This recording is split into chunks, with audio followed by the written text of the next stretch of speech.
नमस्कार प्यारे साथियों। देखिए, राजस्थान जीके और हिंदी के कुछ महत्वपूर्ण प्रश्न इस वीडियो में डिस्कस करेंगे। एक तरह से आपके पीटीटी और बीएसटीसी एग्जाम के लिए मॉडल पेपर है। मॉडल पेपर पुराने एग्जाम के प्रश्न अपने जो अपने बीएसटीसी और पीटीटी एग्जाम में पूछे गए प्रश्न हैं, वही मैंने इस वीडियो में शामिल किए हैं। और लगभग 30 प्रश्न इस वीडियो में हम देखेंगे, जिसमें 15 तो अपने राजस्थान जीके के और 15 अपने हिंदी के प्रश्न हैं। तो आपको वीडियो अंत तक देखना है और साथ साथ कमेंट करते हुए चलना है। तो देखिए, अगर पहले प्रश्न की बात करें, क्या कह रहा है पहला प्रश्न अपने। देखिए, काफ़ी बार एग्जाम में प्रश्न आ चुका है, सिंपल से प्रश्न है लेकिन बार बार ये पूछे जाते हैं। तो देखिए, पटवों की हवेली कहाँ स्थित है?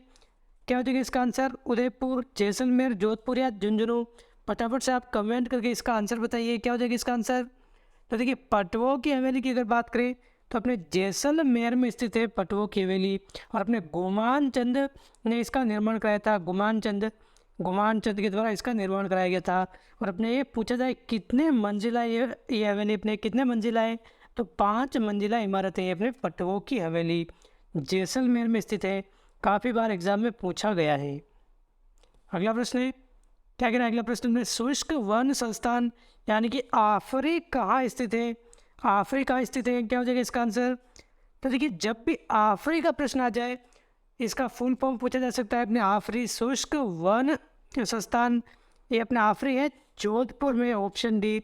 आफरी आ जाए फिर काजरी आ जाए, ये दोनों काफ़ी बार एग्जाम में पूछे जाते हैं। तो आफरी और काजरी दोनों अपने कहा है जोधपुर में स्थित है। ऑप्शन डी हो जाएगा इसका करेक्ट आंसर। अगला प्रश्न है, मेजा बांध कहाँ स्थित है? मेजा बांध अपने किस जिले में है? भीलवाड़ा, बांसवाड़ा, अजमेर या उदयपुर? क्या हो जाएगा इसका आंसर?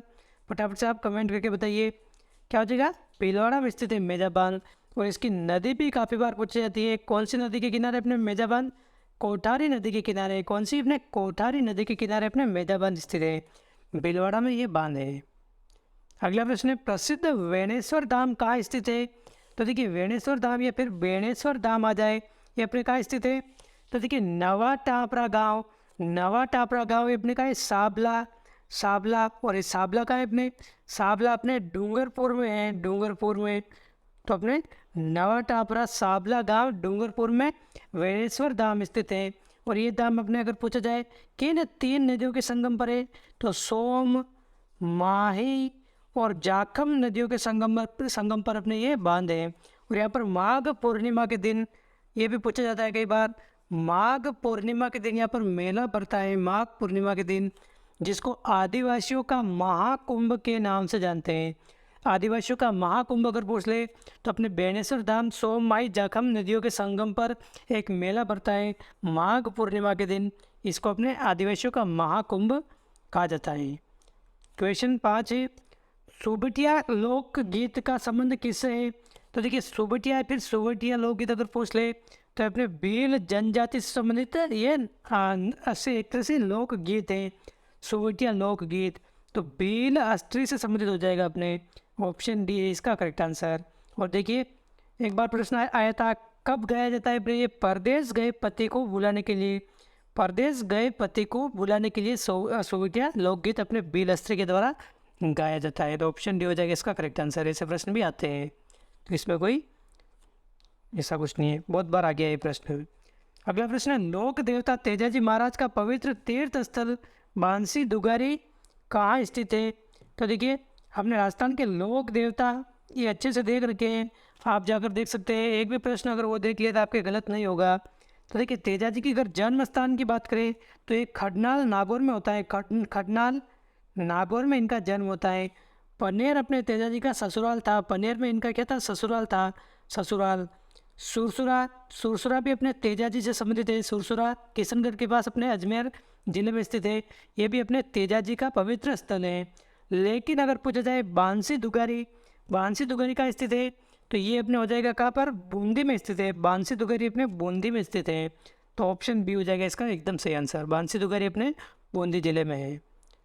अगला प्रश्न है, सिरोही क्षेत्र की पहाड़ियों को स्थानीय भाषा में क्या कहा जाता है? तो देखिए, राजस्थान के जो भी पर्वत पठार है, इसका एक प्रश्न निश्चित तौर पर आपके पूछा जाएगा। और ये वीडियो अपने अलग से देख लिया है, वो जाकर आप देख सकते हैं। सिरोही क्षेत्र की जो त्रिव ढाल वाली पहाड़ियाँ हैं, उसको क्या कहते हैं? अपने बाकर के नाम से जाना जाता है, बाकर के नाम से। तो ऑप्शन ए हो जाएगा इसका सही आंसर। और देखिए गीरवा की अगर बात करें तो ये पारियाँ अपने कहाँ स्थित है, उदयपुर के जो चारों ओर तस्तरी नुमा पारियाँ हैं, जैसे मान लीजिए ये उदयपुर शहर है, इसके चारों ओर जो तस्तरी नुमा पारियाँ हैं उसको क्या कहते हैं अपने, गीरवा कहते हैं, गीरवा कहते हैं। ये अपने अरावली की पारियाँ हैं। क्वेश्चन 8 है, बनास नदी पर कौन सा बांध है, रामगढ़ बांध, मेजा बांध, विशलपुर बांध या जवाई बांध, क्या हो जाएगा इसका आंसर। तो देखिए मेजा बांध तो अपने कहा है कोठारी नदी पर, कोठारी नदी पर भीलवाड़ा में, और बनास नदी की अगर बात करें तो ये अपने बिशलपुर में है, ऑप्शन सी हो जाएगा इसका हाँ करेक्ट आंसर। बनास नदी पर कौन सा बांध है अपने, बिशलपुर बांध, बिशलपुर अपने ये टोंक में है, बिशलपुर बांध अपने बनास नदी पर है टोंक में, ऑप्शन सी है इसका सही आंसर। और देखिए इसको जयपुर और अपने टोंक को जलापूर्ति होती है, अपने पीने के लिए पानी उपलब्ध कराया जाता है। अगला प्रश्न है, चूरू में ताल छापर क्यों प्रसिद्ध है, क्या है इसका आंसर। तो देखिए जो चूरू का ताल छापर प्रसिद्ध है ये अपने काले हिरण के लिए प्रसिद्ध है। काले हिरण को अपने कृष्ण मृग भी कहते हैं, कृष्ण मृग। अगर शुद्ध हिंदी में देखें तो अधिकतर यही पूछा जाता है, कृष्ण मृग के लिए अपने कौन सा अभ्यारण्य प्रसिद्ध है, तो ताल छापर अभ्यारण्य प्रसिद्ध है, ऑप्शन बी। अगला प्रश्न है, राजस्थान में भेड़ ऊन शिक्षण संस्थान कहाँ स्थित है। देखिए ये प्रश्न काफ़ी कंफ्यूज कर सकता है। अगर इसमें ऑप्शन देने का होता अविका नगर, अविका नगर, तो 100% काफ़ी सारे स्टूडेंट यहीं पे आंसर करके आ जाते हैं। तो देखिए अविका नगर में क्या है, अपने केंद्रीय भेड़ ऊन अनुसंधान संस्थान है। अगर पूछ ले केंद्रीय भेड़ ऊन अनुसंधान संस्थान, भेड़ ऊन अनुसंधान संस्थान अपने कहा है अविका नगर टोंक में। लेकिन अगर राजस्थान में पूछा जाए भेड़ ऊन शिक्षण संस्थान कहाँ है, तो ये अपने जयपुर में है, जयपुर में। भेड़ ऊन प्रशिक्षण संस्थान अपने कहा है जयपुर में है, और केंद्रीय भेड़ ऊन अनुसंधान संस्थान अपने अविका नगर टोंक में है। क्वेश्चन 11, राजस्थान में कपास का सर्वाधिक उत्पादन कहाँ होता है, पाली, बीकानेर, हनुमानगढ़ या भीलवाड़ा, क्या हो जाएगा। फटाफट से आप इसका आंसर कमेंट करके बताइए। कपास का अगर सबसे ज़्यादा उत्पादन अगर पूछा जाए तो अपने हनुमानगढ़ में हो जाएगा सही आंसर, ऑप्शन सी हनुमानगढ़ में। क्वेश्चन 12 है, सवाई माधोपुर में चौथ का बरवाड़ा किस खनिज के लिए जाना जाता है। तो देखिए सवाई माधोपुर का जो चौथ का बरवाड़ा है अपने, क्या हो जाएगा इसका आंसर, सीसा जस्ता की खान है ये, तो सीसा जस्ता उत्पादन के लिए जाना जाता है, ऑप्शन ए हो जाएगा इसका सही आंसर। क्वेश्चन 13 है, मरु महोत्सव कहाँ मनाया जाता है। तो देखिए मरु महोत्सव अपने जैसलमेर में मनाया जाता है, ऑप्शन सी हो जाएगा एकदम सही आंसर। जैसलमेर का प्रसिद्ध है अपने मरु महोत्सव। अगला प्रश्न है, राजस्थान का खजुराहो निम्न में से किसे कहा जाता है। तो देखिए राजस्थान का खजुराहो अपने किस मंदिर को कहा जाता है, अपने दिलवाड़ा मंदिर, रणछोड़ राय मंदिर, किराड़ू मंदिर या बंड देवरा मंदिर। तो देखिए अपने किराड़ू का जो मंदिर है बाड़मेर में, बाड़मेर किराड़ू में अपने, इसको अपने राजस्थान का खजुराहो के नाम से जाना जाता है। और हाड़ौती का खजुराहो अगर पूछ ले, हाड़ौती का, तो अपने बंड देवरा ये अपने का है 12 में इसको कहा जाता है। और मेवाड़ का खजुराहो अगर पूछ ले तो जगत अंबिका मंदिर इसको कहा जाता है। तो आप ध्यान रखिए इसमें राजस्थान का खजुराहो अपने किराड़ू मंदिर को कहा जाता है, किराड़ू मंदिर बाड़मेर। अगला प्रश्न है, मावट किसे कहते हैं। आप सभी को अच्छे से पता होगा मावट किसे कहते हैं, अपने जो शरद ऋतु में जो वर्षा होती है उसको मावट कहते हैं। तो राजस्थान में शीत ऋतु में होने वाली वर्षा को अपने क्या कहते हैं, मावट कहते हैं। और अपने भूमध्य सागरीय ये अपने मानसून होता है, भूमध्य सागरीय मानसून होता है मावट, तो ऑप्शन बी हो जाएगा इसका करेक्ट आंसर। देखिए ये तो अपने राजस्थान जीके के 15 महत्वपूर्ण प्रश्न थे। अब हम कुछ हिंदी के प्रश्न देखेंगे, 15 प्रश्न हिंदी के देखने वाले हैं, तो ये भी आप साथ साथ कमेंट करते हुए चले, ये भी अपने पिछले एग्जामों में पूछे गए प्रश्न हैं। तो देखिए क्वेश्चन 16 और 17 में हमें क्या बताना है, पर्यायवाची या फिर समानार्थी शब्द। कानन शब्द का पर्यायवाची क्या हो जाएगा। देखिए ये प्रश्न हमने पहले भी देखा था, कानन का पर्यायवाची अगर पूछा जाए तो कानन किसे कहते हैं, वन को कहते हैं, वन को। तो वन को अपने जंगल भी कहते हैं, आप अरण्य भी कहते हैं, और विपिन भी कहते हैं, विपिन। तो देखिए कानन शब्द का पर्यायवाची कौन सा नहीं है ये पूछा है, इसमें क्या पूछा है, कौन सा नहीं है। तो देखिए ये सभी तो अपने क्या है, अपने कानन यानी कि वन के पर्यायवाची शब्द है, तो इनमें से कोई नहीं आंसर हो जाएगा ये, यानी कि ये सभी इसमें पर्यायवाची शब्द है, तो ऑप्शन डी हो जाएगा इसका एकदम करेक्ट आंसर। ये सभी पर्यायवाची शब्द है, तो इनमें से कोई नहीं, यानी कि ये सभी पर्यायवाची शब्द है, तो ये आंसर इसका हो जाएगा। नियति शब्द का समानार्थी शब्द क्या है। तो देखिए नियति बहुत सारे को आपने कहते हुए सुना होगा, जो नियति में लिखा हुआ होगा वो हो जाएगा, ऐसे शब्दार्थ आपने सुने होंगे। तो देखिए नियति किसे कहते हैं, नियति मतलब एक तरफ से भाग्य, इसका समानार्थी अर्थ क्या निकलता है अपने भाग्य, भाग्य से निकलता है, तो ऑप्शन सी हो जाएगा इसका करेक्ट आंसर, नियति अपने भाग्य। क्वेश्चन 18 से 20 तक अपने पर्यायवाची या फिर समानार्थी शब्द, ये 4 विकल्प में से इनमें से छांटना है। तो देखिए स्वच्छ, स्वच्छ का अगर पर्यायवाची या समानार्थी शब्द देखें तो क्या है अपने निर्मल, पंकिल, नीरज या नीरद, क्या हो जाएगा इसका आंसर। तो देखिए नीरज का मतलब तो होता है अपने कमल, यानी कि नीरज, नीर मतलब पानी और ज का मतलब जन्म लेने वाला कमल, नीरद ये अपने बादल है, बादल। तो अपने स्वच्छ पूछा है इसमें स्वच्छ, तो अपने निर्मल हो जाएगा एकदम करेक्ट आंसर, निर्मल अपने इसका समानार्थी शब्द है, तो ऑप्शन ए हो जाएगा एकदम सही आंसर। अगला प्रश्न है तो ग्रीष्म, ग्रीष्म का क्या हो जाएगा अपने समानार्थी या पर्यायवाची शब्द, गर्मी, वर्षा, तपन या पावक। तो देखिए ग्रीष्म ऋतु या फिर गर्मी ऋतु आप सभी ने अच्छे से ये सुना होगा, पढ़ा होगा, समझा होगा, तो अपने ग्रीष्म को गर्मी कहते हैं, ऑप्शन ए इसका सही आंसर है। बहुत सिंपल सा क्वेश्चन है। अगला प्रश्न है शाश्वत, शाश्वत का क्या हो जाएगा अपने पर्यायवाची शब्द, आंशिक, साकार, चिरंतन या फिर लौकिक। तो देखिए जब भी हम इनके अगर अर्थ समझ लेते हैं तो इनका आंसर हमें करने में आसानी हो जाती है। शाश्वत का मतलब क्या होता है अपने सदा रहने वाला, सदा रहने वाला, सदा रहने वाला, रहने वाला, इसको शाश्वत बोलते हैं। तो देखिए इसका अर्थ हम चारों ऑप्शन में कौन सा निकल रहा है, आंशिक तो अपने बिल्कुल ही नहीं निकलेगा, सदा रहने वाला ये तो गलत है, आंशिक इसका, साकार भी नहीं होगा, लौकिक भी नहीं होगा, चिरंतन हो जाएगा, चिरंतन यानी कि पुरातन, पुरातन यानी कि लंबे समय तक रहने वाला, ये इसका एकदम समानार्थक शब्द निकल रहा है, ऑप्शन सी हो जाएगा एकदम सही आंसर। अगला प्रश्न है निम्नलिखित में से कौन सा देशज शब्द नहीं है। तो देखिए कौन सा देशज शब्द नहीं है अपने चिड़िया, खिड़की, आग या डिबिया, क्या हो जाएगा इसका आंसर।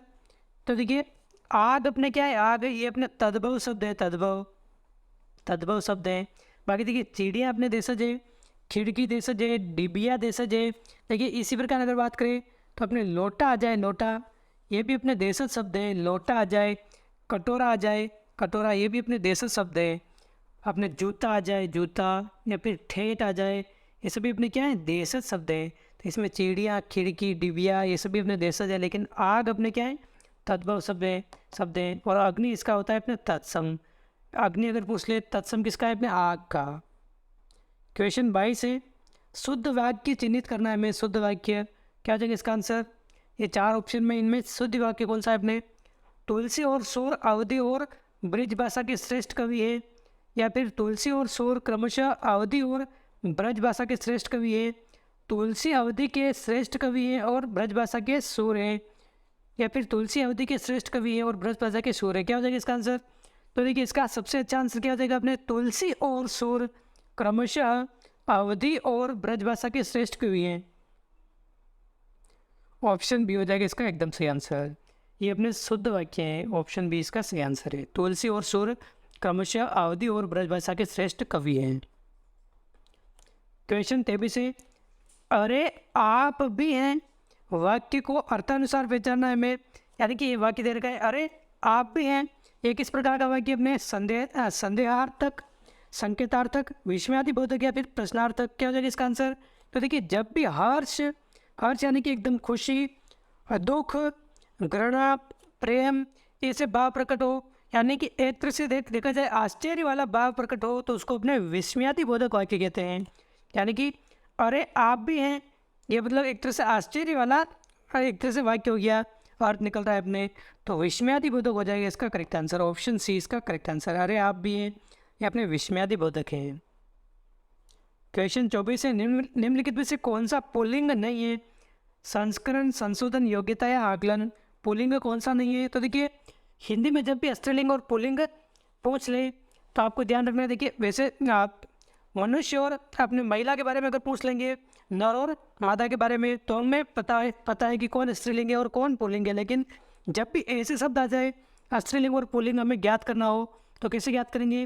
तो देखिए संस्करण इसका हम वाक्य में प्रयोग करके आप देख लेंगे पुल्लिंग है या स्त्रीलिंग अपने आप पता लग जाएगा। जैसे संस्करण, इस किताब का 3रा संस्करण आया है, ऐसे बोलते हैं आया है, संस्करण आया है, तो आया है यानी कि पुल्लिंग है, महिला होती तो अपने आई है ऐसे बोलते, पुल्लिंग नहीं है अपने ये संस्करण क्या है अपने पुल्लिंग है, पुल्लिंग से इसका अर्थ निकल रहा है।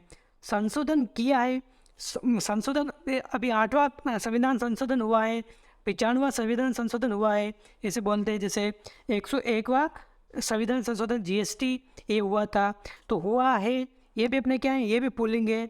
आकलन इस तरह से अगर देखें तो ये भी पुलिंग है। लेकिन देखिए योग्यता अगर पूछे तो आपकी योग्यता क्या है, योग्यता कितनी है, कितना है, इसे थोड़ी पूछते हैं। योग्यता कितना है ऐसे नहीं पूछते, योग्यता कितनी है ये पूछते हैं। तो अपनी योग्यता क्या हो जाएगा, स्त्रीलिंग हो जाएगा। तो पुलिंग कौन सा नहीं है इसमें, ये योग्यता वाला नहीं है, ऑप्शन सी हो जाएगा इसका करेक्ट आंसर। अगला प्रश्न, यंत्रणा शब्द का अर्थ क्या है अपने। तो देखिए यंत्रणा का मतलब आप ध्यान रखें, मानसिक पीड़ा को यंत्रणा कहते हैं, ऑप्शन सी करेक्ट आंसर हो जाएगा। मानसिक पीड़ा को क्या कहते हैं अपने, यंत्रणा के नाम से जाना जाता है, यंत्रणा कहते हैं अपने मानसिक पीड़ा को। क्वेश्चन 26 से, ऐतिहासिक शब्द में कौन सा प्रत्यय है, क्या हो जाएगा इसका आंसर, सिक, ईत, ईक या इक, क्या हो जाएगा इसका आंसर। ऐतिहासिक आप कमेंट करके बताइए। तो देखिए ऐतिहासिक की अगर बात करें तो इसमें मूल शब्द तो अपना इतिहास है, मूल शब्द अगर पूछे तो इतिहास है, और इतिहास में ये एक प्रत्यय लगा हुआ है, इतिहास में एक, तो ये बन जाता है अपने ऐतिहासिक, ऐतिहासिक, तो ये एक प्रत्यय है, ऑप्शन सी इसका करेक्ट आंसर है। अगर इसका हम मूल शब्द और प्रत्यय को अलग अलग करने के लिए पूछ ले तो ये ई इतिहास अपने, और आगे ई कैसे लिखते हैं, इस ई का क्या हो जाता है, ए हो जाता है ए, तो ई किसमें प्रत्यय है, ऑप्शन सी हो जाएगा इसका करेक्ट आंसर। क्वेश्चन 27 है, अभ्युदय का सही संधि विच्छेद क्या हो जाएगा। तो देखिए अभ्युदय की अगर बात करें तो क्या हो जाएगा इसका संधि विच्छेद। तो देखिए अभि धन उदय, ऑप्शन सी हो जाएगा इसका करेक्ट आंसर। अभी में अगर बात करें तो अंत में क्या दे रखा है अपने ई, इसका स्वर कौन सा है, ई, तो ई के बाद अगर कोई भी विजातीय स्वर आए तो अपने ये क्या बन जाता है इसका, य बन जाता है य। यहाँ पर ओ आ रहा है ओ, तो य का क्या हो जाएगा, यू हो जाएगा यू। ई के बाद अगर कोई भिन्न स्वर आ जाए तो अपने क्या बन जाता है इसका, यह बन जाता है, और उस स्वर के अनुसार इसकी मात्रा हो जाती है। जैसे यह बन गया और लेकिन वो ऊ था तो ये यू हो गया, तो अभ्युदय ये हो गया। और ये यण संधि का उदाहरण है, किसका ये उदाहरण है अपने, अभ्युदय यण संधि का उदाहरण है, ये आप ध्यान रखें, यण संधि का उदाहरण है ये। अगला प्रश्न है क्वेश्चन 28, निम्न किस शब्द में ता प्रत्यय का प्रयोग हुआ है। ता प्रत्यय का प्रयोग, लता, खता, आवश्यकता या पिता। तो देखिए लता, ता प्रत्यय अगर अलग करें इसमें तो ल तो कोई शब्द होता नहीं है, तो ये अपने हो नहीं सकता। खता में अगर बात करें तो अलग करें तो ख दंता तो होता नहीं है, ख भी नहीं होता है शब्द, पिता में भी नहीं होता है। लेकिन आवश्यक धनता करें तो आवश्यक तो अपने शब्द होता है, और आगे इसमें क्या लगा है मेरे, ता प्रत्यय लगा हुआ है, तो ऑप्शन सी हो जाएगा इसका करेक्ट आंसर, ऑप्शन सी इसका सही आंसर है। अगला प्रश्न है, विदु धन उदय की संधि क्या हो जाएगी अपने। तो देखिए इसमें आप जैसे अपने अभ्युदय देखा है, अभ्युदय, तो अभ्युदय में अपने क्या हुआ था, अभिधन उदय हुआ था, अभिधन उदय अभ्युदय। तो देखिए ये शब्द एक जैसा लग रहा है, विदुधन उदय, लेकिन इसका विभ्युदय नहीं होगा, क्योंकि देखिए यहाँ पर क्या है, विदु, इसमें ओ का साउंड आ रहा है, ओ का, और ओ के बाद वापस क्या है, ये ओ है, यानी कि समान स्वर है, समान स्वर। तो जब भी समान स्वर आए तो ये कौन सी संधि हो जाती है अपने, दीर्घ स्वर संधि हो जाती है, दीर्घ संधि। और ये जो छोटी मात्रा है ये बड़ी मात्रा में परिवर्तित हो जाती है, यानी कि ओ और ओ मिलकर अपने बड़े ओ में परिवर्तित हो जाएंगे। तो ये जो विदु है, ये बड़ी मात्रा में परिवर्तित हो जाएगा, तो विदुदय हो जाएगा, विदुदय, यानी कि ऑप्शन डी हो जाएगा इसका करेक्ट आंसर, ऑप्शन डी इसका सही आंसर है। और इस वीडियो का अंतिम और 30वां प्रश्न है, महोत्सव का संधि विच्छेद क्या हो जाएगा। तो देखिए इसका संधि विच्छेद मैं आपको बता रहा हूँ, और आपका होमवर्क है कि इसमें संधि कौन सी होगी, ये आप सभी को कमेंट करके बताना है, सभी को कमेंट करना कंपलसरी है, सभी को कमेंट करना है कि इसमें संधि कौन सी हो जाएगी। तो देखिए महोत्सव में अगर बात करें तो महाधन उत्सव, ये संधि होगी, महाधन उत्सव, और इसमें संधि कौन सी हो जाएगी आप सभी को कमेंट करके बताना है, ये आपका होमवर्क है। तो दोस्तों ये थे अपने 30 महत्वपूर्ण प्रश्न, जिसमें राजस्थान जीके और हिंदी के ये प्रश्न हमने देखे थे। तो उम्मीद है आपको वीडियो पसंद आया होगा, वीडियो अच्छा लगा तो लाइक करें, चैनल पर पहली बार आए तो सब्सक्राइब करें, और भी हम लगातार रूप से ऐसे वीडियोज़ लेकर आएंगे। तो इस वीडियो में इतना ही, मिलते हैं अगले वीडियो में। जय हिंद, जय भारत।